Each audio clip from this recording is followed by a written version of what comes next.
साथ विराजमान हैं। ये तीनों देवता ब्रह्मा विष्णु महादेव अपने अपने लोक में बैठ करके राज कर रहे। एक रचयिता है जो हम जीवों को रचता है, एक पालनहार है जो हम जीवों को पालता है, और एक संहार करता जो जीवों को नष्ट कर देता। एक का काम है घड़े को बनाना, एक का काम है घड़े की सुरक्षा करना, एक का काम है घड़े को फोड़ देना। इनकी जो माता है वो आद्या महाशक्ति है। ब्रह्मा विष्णु महादेव लोक के ऊपर वो आद्या महाशक्ति का लोक आता।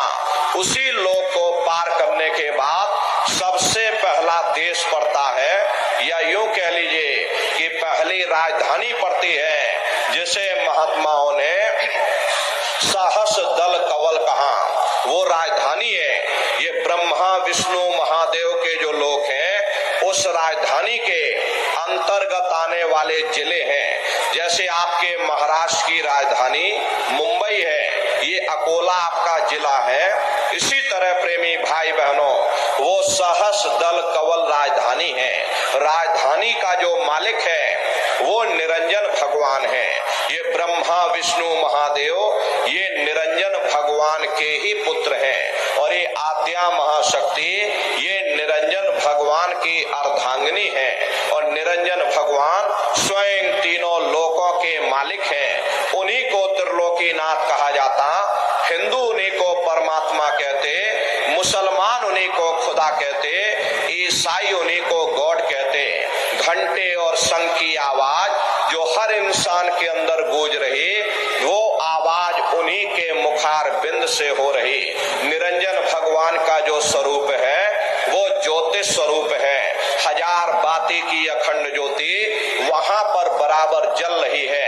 हम आप मंदिरों में ज्योत जलाते हैं, इस ज्योत में तेल की जरूरत पड़ती, बाती की जरूरत पड़ती, लेकिन वो अखंड ज्योति ऐसी है जिसमें ना तेल की जरूरत है और ना बाती की जरूरत है। पलटू साहब ने जिक्र किया कि उल्टा कुआ गगन में, तिसमें जरे चिराग, तिसमें जरे चिराग, बिना रोगन बिन बाती, और 6 ऋतु 12 मास जरत रहे दिन राती, और सतगुर मिले जो होए ताहि की नजर में आवे, और बिन सतगुर नहीं कोई वाह को दर्शावे। वो अखंड ज्योति ऐसी है जिससे पूरा ब्रह्मांड प्रकाशवान हो रहा। जितनी भी अवतारी शक्तियां आई, राम आए, राम को वहीं से नीचे उतारा गया। इसीलिए उस देश को अयोध्या नगरी भी कहा जाता। और जितने देवी देवता ब्रह्मा विष्णु महादेव आदि की उत्पत्ति वहीं से हुई। वहां के धनी का दर्शन करने के बाद फिर तुम्हारी जीवात्मा दूसरे मंडल के शब्द को पकड़ करके दूसरे मंडल की चढ़ाई करेगी। श्याम तज श्वेत को गहना, सुरत को तान धुन सुनना, और पंख के द्वार धस बैठो, और त्रिकुटी जाय कर लेना। उसी के ऊपर दूसरा देश आता जिसे महात्माओं ने त्रिकुटी देश कहा। वहां के जो मालिक हैं वो ब्रह्म हैं। वहीं से मन और माया की उत्पत्ति हुई। वहीं से 3 गुण, रजोगुण तमोगुण सतोगुण, तीनों गुणों की उत्पत्ति वहीं से हुई। ये जो आपके वेद हैं, वेदों को सारी दुनिया पढ़ती है, वेदों की भी उत्पत्ति उसी स्थान से हुई है। अरे महात्मा कहते हैं कि त्रिकुटी महल में विद्या सारा, घन हर गरजे बजे नगारा, लाल वरन सूरज उजियारा।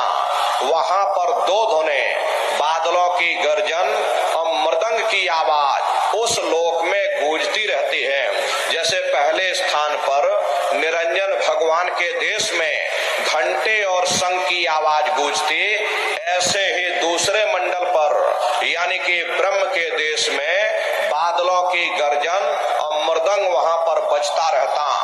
ओम का जाप बराबर वहां होता रहता है। ब्रह्म का जो स्वरूप है लाल वरन सूरज उजियारा, ये सूरज कुछ नहीं है।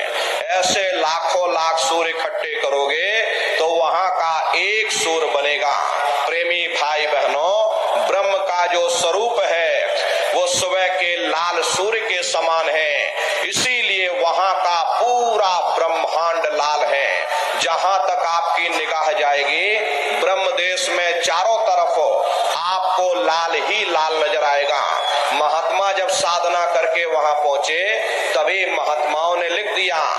लाली मेरे लाल की जित देखो त लाल, और लाली देखन में गई मैं भी हो गई लाल। वो पूरा ब्रह्मांड ही लाल है।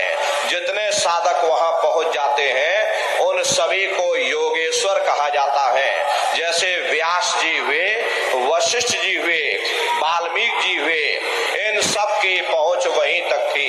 इसीलिए कहा गया कि वाल्मीकि भय ब्रह्म समाना।